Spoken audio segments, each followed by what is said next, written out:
장애인 문화복지신문 제311호 제2면 기사입니다. 가평군 2021에서 2022년 겨울철 취약계층 보호 종합대책 추진. 가평군은 겨울철 실업, 한파 등 계절적 요인과 코로나-19로 인한 일자리 감소 등 사각지대 집중 발굴 및 겨울철 취약계층 지원을 위한 종합대책 지원단을 구성 운영한다. 종합대책 지원단은 11월부터 내년 2월까지 4개월간 단장, 행정복지국장, 과세개반, 집중발굴반, 생활안정지원반, 보호돌봄 안전지원반으로 집중발굴반에서는 홍보, 고위험 가구 조사, 찾아가는 방문 상담 및 발굴, 생활안정지원반은 긴급복지 등 복지급여, 일자리 지원을, 보호돌봄 안전지원반에서는 노숙인 독거노인 아동장애인 등 돌봄, 사회복지시설 등 안전관리에 강화한다.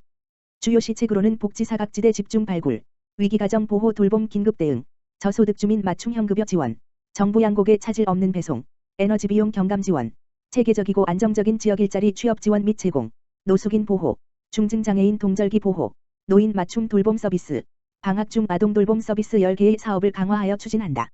군은 겨울철 취약계층 보호 종합대책 추진으로 제도권 밖의 보호를 받지 못하는 복지사각지대가 발생되지 않도록 모든 가용자원을 최대한 지원 활용할 예정이다. 고양시 발달장애인 찾아가는 건강검진 실시. 고양시 시장 이재준, 덕양구보건소가 관내 발달장애인을 대상으로 찾아가는 건강검진 서비스를 운영하고 있다. 발달장애인들은 신체적인 제한으로 인해 스스로 건강관리가 어려우며 건강검진 수검률은 55%로 비장애인에 비해 현저히 낮은 실정이다. 이에 시는 발달장애인의 질병을 조기에 발견하기 위해 찾아가는 건강검진 서비스를 운영하고 있다. 발달장애인 찾아가는 건강검진은 보건소 내 치과의사, 간호사, 작업치료사, 운동처방사, 치위생사 등 전문 인력과 고양시 장애인복지과 및 고양시 장애인체육회와 협력하에 이루어진다. 건강검진에서는 혈압 혈당 측정 및 건강상담 휴대용 체성분 측정기 분석 및 상담 치과질환 상담 진료 불소도포 교육 재활운동 및 홈스트레칭 교육 등 단순한 검진뿐만 아니라 다양한 건강 프로그램을 병행 실시한다. 한 발달장애인 보호자는 발달장애인인 자녀가 의사 표현이 부족해 아픈 곳을 빠르게 발견하기 어려웠다. 거기에 생계유지도 겹쳐 정기적인 검진이 어려웠다며 찾아가는 건강검진 덕분에 자녀의 건강을 살피게 됐다고 말했다. 시 관계자는 찾아가는 건강검진이 코로나19로 인해 사회적 활동이 저하되어 건강관리에 더욱 취약해진 장애인들의 상태 개선과 건강관리 능력 향상에 도움이 될 것으로 기대한다며 앞으로도 건강한 사회의 일원으로서 역할을 수행할 수 있도록 다양한 재활 프로그램을 수행할 계획이다라고 말했다. 고양시 장애인 인식 개선 교육 그들이 사는 세상 운영. 고양시 시장 이재준, 일산동구보건소는 장애에 대한 편견과 선입견을 해소하고 사회통합을 이루기 위해 초등학생 대상 장애인 인식 개선 교육 프로그램 그들이 사는 세상을 운영한다. 현재 초등학교의 경우 장애 학생의 약 80%가 일반 학교에서 통합교육을 받고 있다. 장애인과 비장애인이 학교에서 차이를 존중하면서 함께 활동하기 위해 장애 이해 교육에 대한 필요성 또한 커지고 있다. 이에 따라 시는 초등학교 학급 대상으로 11월 11일부터 11월 26일까지 장애 인식 교육을 비대면, 줌으로 운영하기로 했다. 프로그램은 2차례의 교육과 휠체어 DIY 만들기로 이루어진다. 휠체어 DIY 만들기는 아이들이 골판지로 직접 휠체어 모형을 만들고 색칠하면서 자연스럽게 장애와 보조기기에 대해 이해할 수 있는 기회를 제공한다. 시 관계자는 이번 프로그램을 통해 참여 학생들이 장애인을 편견 없이 대하고 자연스럽고 가깝게 느끼길 바란다 좋겠다고 전했다. 2021년 고양시 발달장애인 바리스타 대회 개최. 경기도 지적발달장애인 복지협회 고양시 지부는 오는 20일 고양꽃 전시관 2층 플라워 컨퍼런스룸에서 2021년 고양시 발달장애인 바리스타 대회를 개최한다. 이 대회는 발달장애인의 전문기술 습득 훈련을 통해 전문성 향상과 직업 동기부여를 목적으로 한다. 이날 대회는 개인전으로 시연을 펼치게 되며 메뉴는 에스프레소 2잔과 카푸 치노 2잔이다. 제한 시간 내에 음료를 만들어 제출하면 심사위원이 기술, 커피의 맛과 품질, 서비스 수행 능력 등에 대한 평가를 진행한다.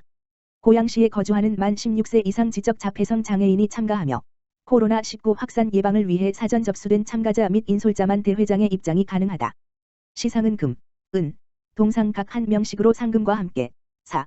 월드커피 바리스타 협회에서 커피 바리스타 자격증 발급의 기회도 주어진다. 고양시 장애인 일자리 박람회 폐막. 고양시 시장 이재준, 지난 10월 22일부터 개최한 고양시 장애인 일자리 박람회를 지난 5일 폐막했다. 매년 개최되는 고양시 장애인 일자리 박람회는 올해 코로나19로부터 안전한 채용을 지원하기 위하여 온라인과 오프라인을 병행, 일정을 분산하여 운영됐다. 박람회에서는 스모한 개사의 300여 명이 온라인으로 입사 지원을 했다. 11월 2일부터 5일까지는 기업별 맞춤 면접이 진행됐으며 이 기간 동안 일산동구청 2층 대회의실에 마련된 상설 면접장과 화상 면접장에서 참여자들의 뜨거운 관심 속에 면접이 진행됐다. 시 관계자는 어려운 시기에도 불구하고 참여해주신 구인 기업과 구직자에게 감사하다. 앞으로도 장애인 구직자와 구인기업 간 연계의 장을 지속적으로 마련하겠다고 말했다. 한편 통합일자리센터는 장애인을 위한 취업 희망의 날을 정기적으로 운영하는 등 연중 다양한 취업 지원을 하고 있다. 보다 자세한 내용은 고양시 일자리 통합정보와 블로그 또는 대표 전화, 가만 전화기 지역번호 031-8075-3665로 문의하면 된다. 고양시 비장애 형제자매 지원 프로그램 야호 물결표 사인 운영. 고양시 시장 이재준 가 관내 장애인 형제 자매를 둔 비장애 아동을 대상으로 비장애 형제 자매 지원 프로그램 야호 물결표 사인을 12월 4일까지 비대면으로 운영한다. 야호 물결표 사인은 장애인 형제 자매를 둔 비장애 아동이 보호자와 함께 여러 활동을 하며 주인공이 되는 시간을 보냄으로써 가족 구성원과 긍정적 관계를 형성하고 자아 존중감을 형성하기 위해 진행된다. 프로그램에서는 비장애 아동 1번지명과 그 보호자 1명이 2인 1조로 스트레스를 완화하는 미술활동, 자기표현 증진하는 요리활동, 유대감을 강화하는 목공활동, 상호작용을 촉진하는 댄스 활동을 진행한다. 시 관계자는 장애인 가정의 비장애 아동은 덜 아픈 손가락이라는 인식이 있다. 비장애 아동이 프로그램 진행 동안 보호자와 함께하며 주인공이 되는 시간을 보내길 바란다며 비장애 형제, 자매가 건강하게 성장할 수 있도록 가족관계 증진 및 정서적 안정을 도모하는 활동을 꾸준히 지원하겠다고 말했다.